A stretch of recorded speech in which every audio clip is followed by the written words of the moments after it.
Isaya. Vamwe kuya kutaurisa nekurwadziwa. Ipapo pachisimudza gumbo. Mawani. Shona yangu ndi aiwa tikisa gumbo. Rangu. Tikisa gumbo. Rangu. Yeah. I like Man, but a big up to you and your God knows who. Remember, this is Top 10 and Conquering Captain. Isaiah. Make sure say something new is coming. Yeah, man. Yeah, man, we're about to do a collab soon. No breaks. Something give each chamber. You know, Makuru went to the fullest. Yadi boy.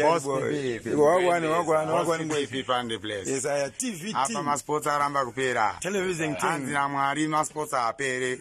Uda utukusaite ma future na Cristiano Ronaldo vamangwana. Ukapedza masports. Tichawana kopi komumwe. Knowledge msona mungeto mwana. Sport akapera. Saka zviri kunzi musapedze masport. Ene mukapedza basa mangwana tichamushanda ei. Hapana. Hapana saka ngatigari tioneka basa so. Something like that. So me just want to say to you, more love and more life. I love you all. Dokudai mese chero vanondida chero singandide. Because I asked you, dokudai. Yes, I Before I go any further, ngisaika kuti mukuru. Kuti Yadi boy, yakuno kangaring, featuring Yadi boy, Mawani. Yadi boy, kana body boy, kana chi. Yes, but inda ukudai.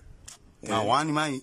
Mawani chak. Apa chakakala. Bagam. Yes, Chakanguro bagam. Chakesoma crayoni. Bagamura. Shawa.